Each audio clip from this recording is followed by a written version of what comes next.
산업 현장에서는 매년 많은 사망자가 발생되고 있는데요. 이 중 절반 이상은 건설업에서 발생된다는 사실 알고 계신가요? 실제로 우리 주변을 돌아보면 건설 현장에서 가족과 동료의 목숨을 잃었다는 이야기를 어렵지 않게 들을 수 있습니다. 이런 산업재해의 발생 원인의 88%는 안타깝게도 부주의, 결국 사전에 예방이 가능한 불안전한 행동에 의해 사고가 발생했다는 것입니다. 더 이상 안타까운 사고가 재발하지 않기를 바라며 지금부터 포스코 건설의 안전보건제도와 산업안전보건법에서 정한 근로자의 권리와 의무에 대해 알아보려 합니다.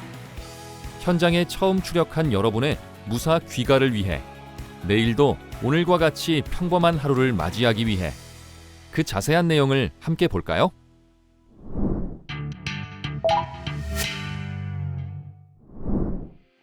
먼저 포스코 건설 현장에서 일하는 근로자라면 반드시 알아야 할 권리이자 의무사항 3가지에 대하여 알아보려 합니다. 첫 번째는 위험성 평가 참여입니다. 사업주는 위험성 평가를 통해 사업장의 유해 및 위험 요인을 파악하고 해당 요인에 의한 부상, 질병 가능성과 중대성을 결정해야 합니다. 또한 위험 감소 대책 수립 등의 과정을 지속적으로 실시하여 산업재해를 예방해야 하며 위험성 평가에 반드시 근로자가 참여하도록 해야 합니다. 마찬가지로 근로자도 안전한 환경에서 작업할 수 있도록 적극적으로 의견을 개진해야 합니다. 다음으로 TBM 참석에 대해 알아보겠습니다. 근로자는 작업 전에 안전 작업을 위해 TBM에 반드시 참석해야 하는데요. TBM은 전체 TBM과 MOS TBM으로 나뉘어집니다. 전체 TBM 시에는 체조, 보호구 확인, 중점 안전관리 사항, 공종간 간섭 사항과 재해 사례 등의 공통 안전교육과 공지사항을 전달받고 MOS TBM 시에는 위험성 평가를 토대로 해당 작업의 순서, 위험 요인 및 대책 공유, 보호구 및 건강 상태를 점검하고 안전조치에 대해 구호 제창하는 시간을 갖습니다. 마지막으로 불안전행동 선행관리제도, 위험 작업 거부권, 안전신문고에 대해 알아보겠습니다. 불안전행동 선행관리제도는 중대재해 발생 3대 사고 다발 유형인 추락, 낙하, 협착에 대한 8개 항목이 확인될 경우 즉시 작업을 중단하고 보완해서 교육 실시 후에 작업을 재개하는 제도입니다. 위험 작업 거부권은 사업주 및 근로자가 산재 발생 위험이 있을 경우 작업 중지가 가능한 제도입니다. 당사에서는 근로자가 보다 쉽게 위험 작업을 중단할 수 있도록 위험 작업 거부권을 운영하고 있으며 현장 곳곳에 신고할 수 있도록 안내문을 게시하고 있습니다. 안전신문고는 현장에 불안전한 상태나 불안전한 작업을 요구받을 경우 신고할 수 있는 위험을 알리는 제도입니다. 다음은 산업안전보건법에서 정한 사업주와 근로자의 권리와 의무를 알아보겠습니다. 우선 산업안전보건법은 산업안전보건에 관한 기준을 확립하고 책임 소재를 명확하게 하여 산업재해를 예방하고 쾌적한 작업 환경을 조성함으로써 노무를 제공하는 사람의 안전과 보건을 유지, 증진하는 것을 목적으로 하는데요. 이런 산업안전보건법 제5조에 의해 사업자는 근로자의 안전과 건강을 유지 증진시키고 국가의 산업재해 예방 정책에 따라야 하며 산업재해를 방지하기 위해 필요한 조치를 해야 하는 의무가 있습니다. 또한 일정 규모 이상의 사업주는 현장의 안전보건관리자를 선임해야 하며 선임된 안전보건관리자는 근로자의 산업재해 예방을 위해 법에서 정한 의무를 성실히 이행해야 합니다. 다음으로 근로자는 산업안전보건법 제6조 및 제40조에 의해 산업재해 예방을 위한 기준을 지켜야 하며 사업주 등이 실시하는 산업재해 예방에 대한 조치에 따라야 하는 의무가 있습니다. 또한 산업안전보건법 제29조, 제31조, 제32조, 제77조에 따라 작업을 시작하기 전에 반드시 산업안전보건법에서 정한 안전보건 교육을 이수해야 하는데요. 현장에 최초 출력한 신규 근로자는 채용 시 교육을 반드시 이수해야 합니다. 그리고 유해 위험 작업에 투입되는 근로자분들은 특별교육을 작업 전 반드시 이수해야 합니다. 다음은 산업안전보건법에 명시된 안전보건교육의 종류입니다. 숙지하시고 반드시 해당 작업 전 이수하여 주시기 바랍니다.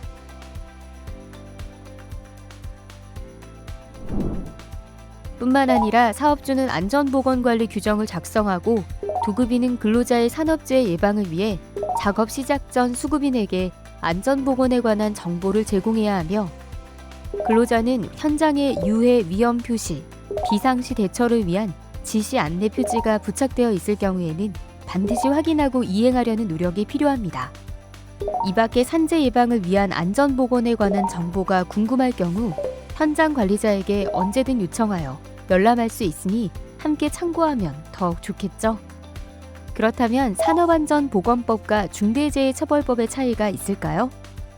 2022년 1월 시행된 중대재해처벌법과 산업안전보건법은 차이가 있습니다.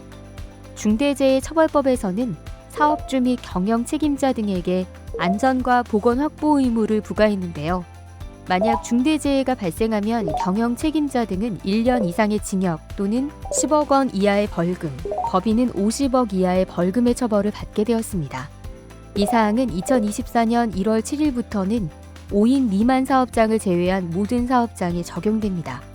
이러한 처벌은 산업안전보건법의 처벌과는 별도의 처벌입니다. 추가로 중대재해는 중대산업재해와 중대시민재해가 합쳐진 것인데요. 중대산업재해는 사망자가 1명 이상 발생하거나 동일한 사고로 6개월 이상 치료가 필요한 부상자가 2명 이상 발생하거나 동일한 유해 요인으로 급성 중독 등 대통령령으로 정하는 직업성 질병자가 1년 이내에 3명 이상 발생한 산업재해를 말합니다. 중대시민재해는 특정 원료 또는 제조물, 공중이용시설 또는 공중교통수단의 설계, 제조, 설치, 관리상의 결함을 원인으로 하여 발생한 재해로서 사망자가 1명 이상 발생하거나 동일한 사고로 2개월 이상 치료가 필요한 부상자가 10명 이상 발생하거나 동일한 원인으로 3개월 이상 치료가 필요한 질병자가 10명 이상 발생한 재해를 말합니다.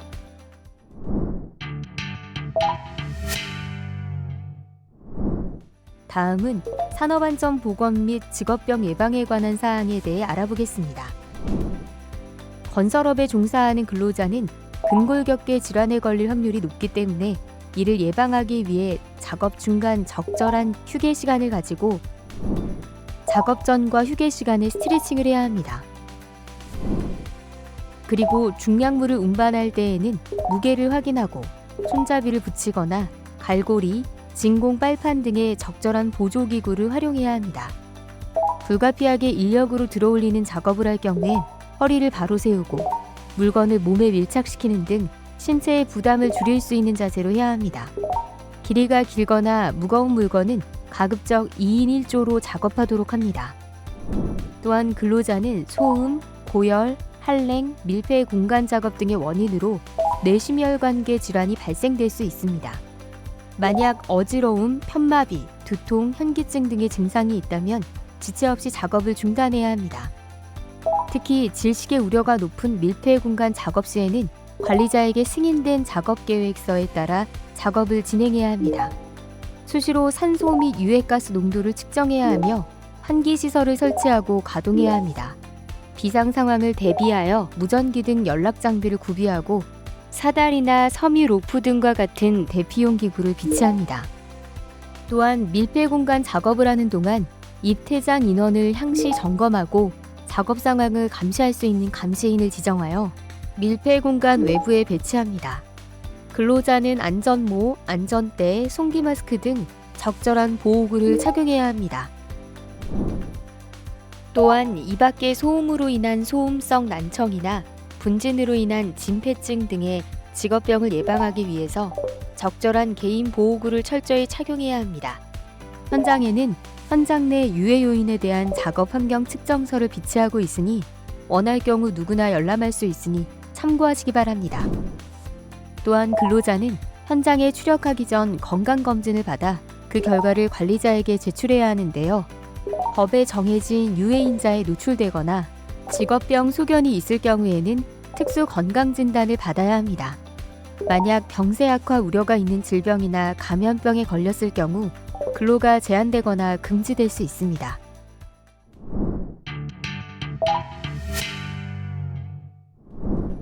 다음은 산업재해 보상보험 제도에 관한 사항에 대해 알아보겠습니다. 산업재해 보상보험 제도는 근로자의 업무상 재해를 신속하고 공정하게 보상하고 재해 근로자의 재활과 사회 복귀를 촉진하기 위하여 이에 필요한 보험시설을 설치 운영하고 재해 예방과 그 밖의 근로자의 복지 증진을 위한 사업을 하기 위해 정부가 시행하는 사회보험을 의미합니다. 업무상 재해 인정 기준은 업무상 사고 및 질병, 출퇴근 중 재해로 구분됩니다. 자세한 내용은 다음과 같습니다.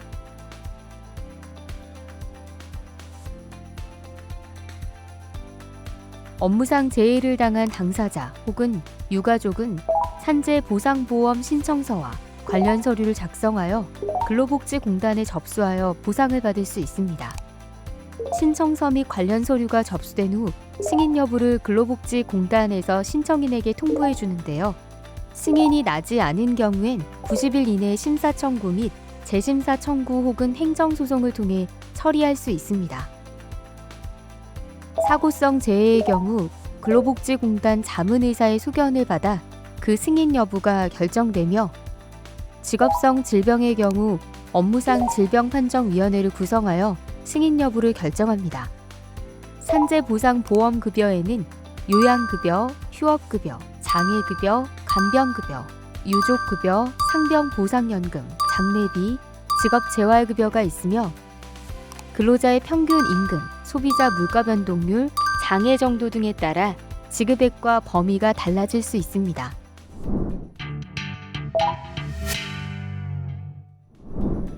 다음은 직무 스트레스 예방 및 관리에 관한 사항에 대해 알아보겠습니다. 직무 스트레스란 일로 인해 심하게 압박감을 받을 때 나타나는 신체적, 심리적 반응을 말하는데요. 건설업은 업무 특성상 육체적으로 부담이 많은 작업이 많고 날씨의 영향을 많이 받아 체력적 소모가 커서 직무 스트레스에 취약하다는 특징이 있습니다. 따라서 근로자는 직무 스트레스를 예방하기 위해 작업 전 본인의 건강과 심리 상태에 대해 스스로 점검하고 관리자에게 알려주는 것이 중요합니다. 자신의 건강 상태에 따라 적절한 작업과 휴게 시간을 정하고 현장별로 운영하는 건강 증진 프로그램에 참여할 수 있도록 합니다.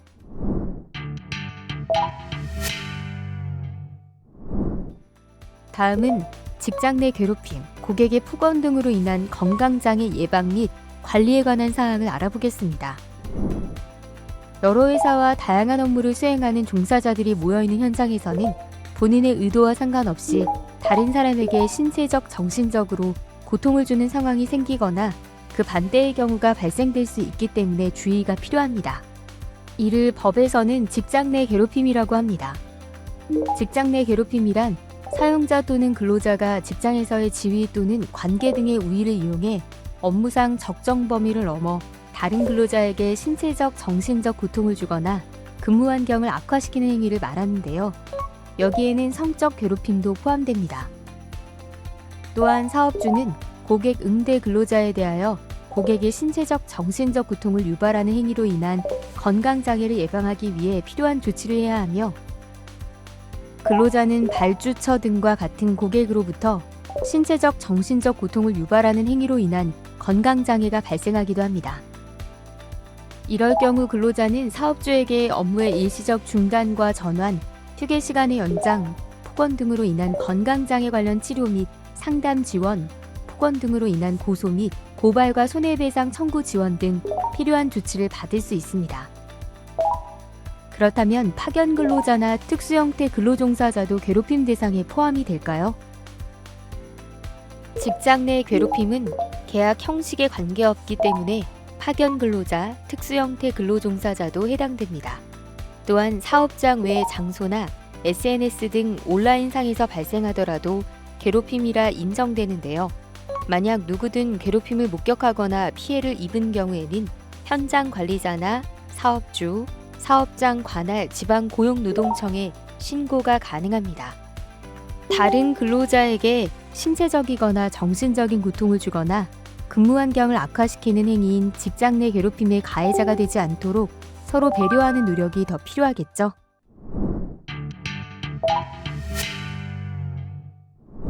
다음은 산업안전보건법령에서 정한 동력으로 작동하는 기계기구의 위험성과 작업 순서 및 동선에 대해 알아보겠습니다. 산업안전보건법령에서 정한 동력으로 작동하는 기계기구는 유해 위험 방지를 위한 방호 조치 후에 설치하고 사용해야 하는데요.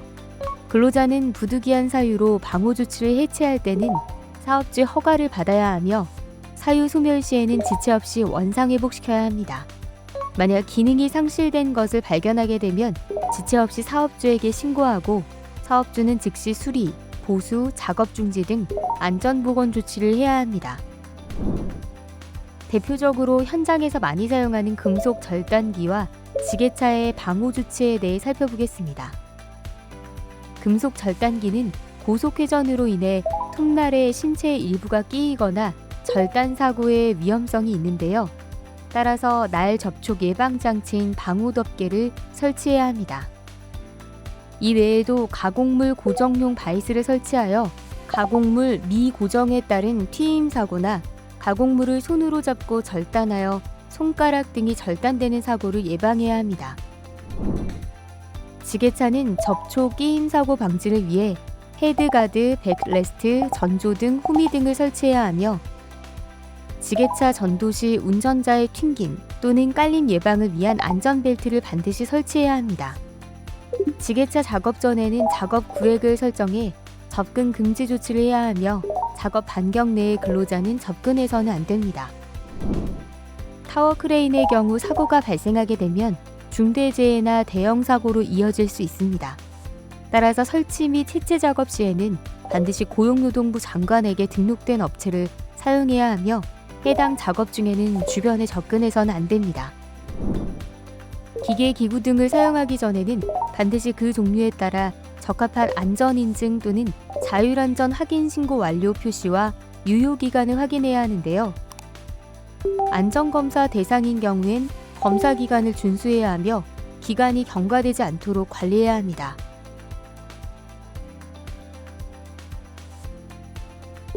폭발, 화재, 감전, 위험물 노출, 전도, 붕괴 등 재해 위험이 발생할 수 있는 기계기구 등을 사용할 때에는 산업안전보건 기준에 관한 규칙에 정해진 적절한 조치를 해야 하는데요. 대표적인 예로 현장에서 많이 사용하는 교류 아크용 접기와 고소작업대의 안전조치에 대해 살펴보겠습니다. 교류 아크 용접기에는 반드시 감전 방지용 안전장치인 자동 전격 방지 장치가 설치되어야 하며 안전화, 용접 마스크, 용접 장갑 등 적절한 개인 보호구를 반드시 착용한 후 사용해야 합니다. 또한 사용하기 전에 전기 충전부, 케이블 피복, 용접봉 홀더, 용접기 본체 접지 등의 점검을 철저히 해야 합니다. 그리고 화재를 예방하기 위해 작업장 주변에 인화성 물질은 제거 후 작업하고 불티 방지 커버를 설치하고 소화기를 비치해 비상 상황에 대비합니다. 혹시라도 부득이하게 가연성 물질이 있는 장소 등에서 작업을 해야 할 경우 안전을 위해 화재 감시자를 배치합니다. 고소 작업대 작업 시에는 작업대의 끼임, 충돌 등과 같은 재해를 예방하기 위해 과상승 방지 장치를 설치해야 합니다. 또한 갑작스런 이동을 방지하기 위해 아웃트리거 또는 브레이크 등의 설치 및 정상 작동 유무를 확인해야 하며 안전대, 안전모 등의 개인 보호구를 철저히 착용해야 합니다. 근로자는 반드시 구획 표시가 되어진 지정된 이동 통로를 이용해야 합니다. 특히 추락, 협착, 낙하 등 사고 위험이 있는 상부 작업이 진행 중인 곳이나 접근 금지 등의 조치가 취해진 공간에는 접근하지 않도록 해야 합니다. 또한 모든 작업의 순서 및 방법은 관리자 근로자가 참여하여 작성한 위험성 평가 결과를 토대로 정하고 근로자는 임의로 변경하거나 수정하지 않도록 합니다. 그리고 근로자는 현장 내에서 불안전 행동을 하지 않도록 유의해야 하는데요. 불안전 행동 선행관리 제도의 8가지 관리 항목 또는 사고가 발생될 우려가 있는 불안전 행동을 할 경우 관리자가 작업을 중지시킬 수 있습니다. 또한 관리자는 근로자에게 개선을 위한 교육을 실시할 수 있는데 이에 따라 근로자는 개선 및 교육 후 작업을 재개할 수 있습니다.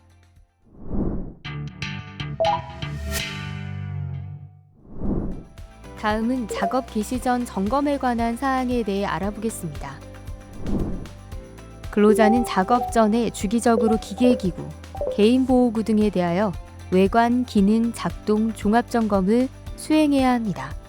이때 점검 시에는 정지 및 전원이 차단된 상태에서의 점검이 원칙이니 유의가 필요합니다.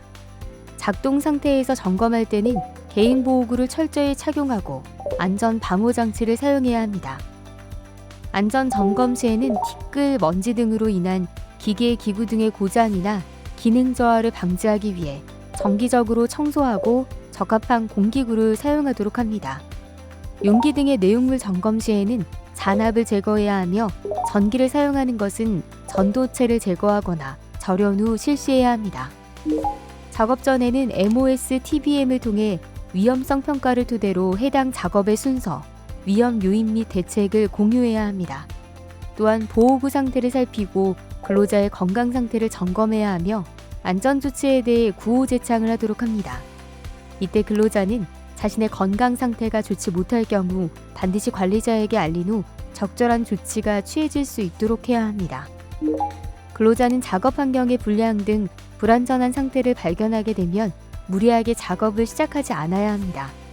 안전신문고를 통해 신고하여 즉각 개선될 수 있도록 하고 사고 위험이 있다 판단되는 경우에는 위험 작업 거부권을 사용할 수 있으니 꼭 기억하시길 바랍니다.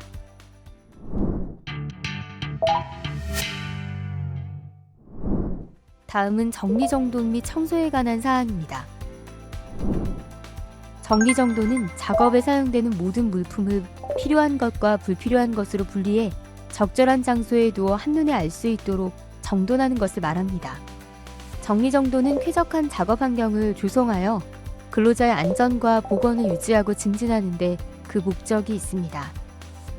사업장의 정리정돈 상태가 불량하면 불안전한 상태와 행동이 발생하여 재해가 발생될 수 있습니다. 또한 질병의 발생 위험이 높아지기 때문에 근로자는 작업장이 항상 정리정돈 및 깨끗한 상태가 유지될 수 있도록 해야 합니다. 안전보건 규칙에 따라 정리정돈 시에는 이동 통로가 충분히 확보될 수 있도록 하고 넘어짐이나 미끄럼 등의 위험이 없도록 해야 합니다.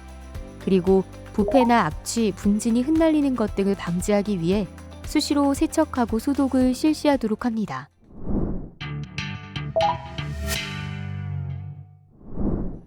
다음은 사고 발생 시 긴급조치에 관한 사항입니다.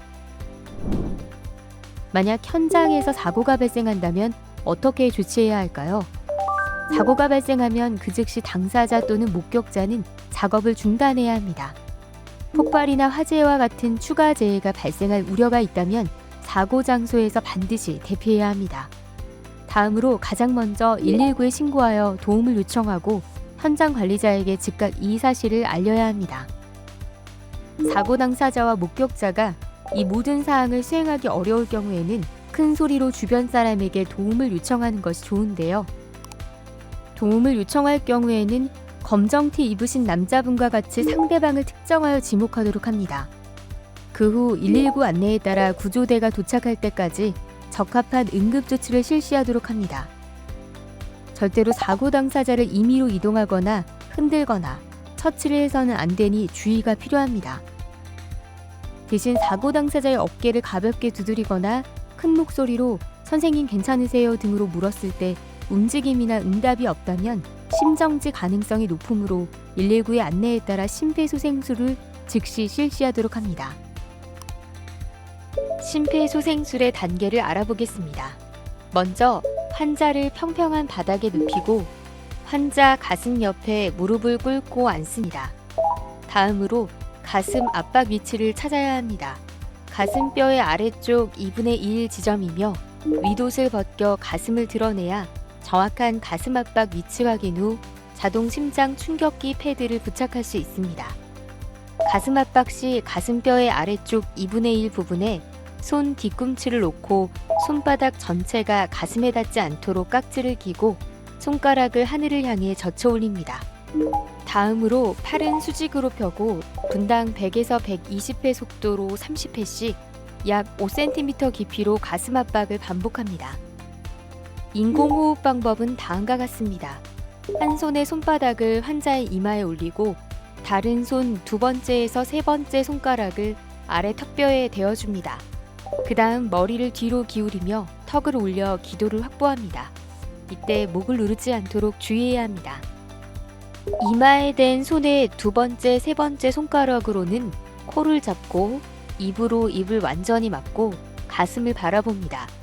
그리고 평소 호흡으로 1초씩 2회 인공호흡을 합니다. 이렇게 가슴 압박과 인공호흡을 반복합니다.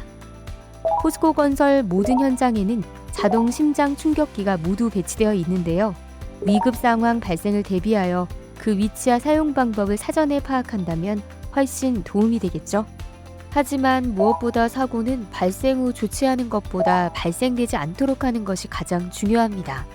작업 전에 근로자는 반드시 자신의 건강 상태를 확인하고 어지러움, 심장 두근거림, 두통 등 건강 상태가 좋지 못할 경우엔 이를 감추거나 무리하게 작업을 진행해서는 안 됩니다.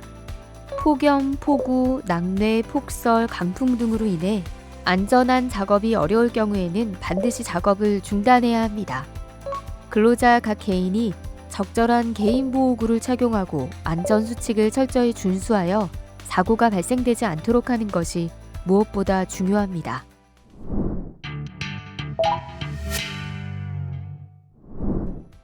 다음은 물질안전 보건자료에 대해 알아보겠습니다. 물질안전 보건자료는 마테리얼, 세이프티, 데이터, 시트 약어로서 MSDS라고 합니다. 건설 현장에서는 페인트, 모르타르, 박리제, 에폭시 등 수많은 화학 제품이 취급되는데요. 이러한 화학 제품에는 인체에 유해하고 위험한 물질이 포함되어 산업재해나 질병을 유발시킬 위험이 있습니다. 따라서 화학 제품을 취급하는 협력사에서는 반드시 현장에 반입하기 전에 현장 관리자에게 MSDS와 함께 반입 사실을 알려야 하며 MSDS 교육을 받은 후 취급해야 합니다. 만약 허가 및 관리 대상, 폭발 등 위험이 있는 물질이 포함된 경우에는 법에서 정한 특별 안전 교육을 추가로 받으셔야 합니다. 또한 근로자는 화학 제품을 취급하기 전에 반드시 게시되거나 부착된 MSDS에 기재된 사항을 확인 후 안전하게 작업해야 합니다. MSDS에는 화학 제품의 유해 위험성, 응급조치 요령, 개인 보호구, 독성, 폐기 및 운송 시 주의사항 등이 기재되어 있습니다.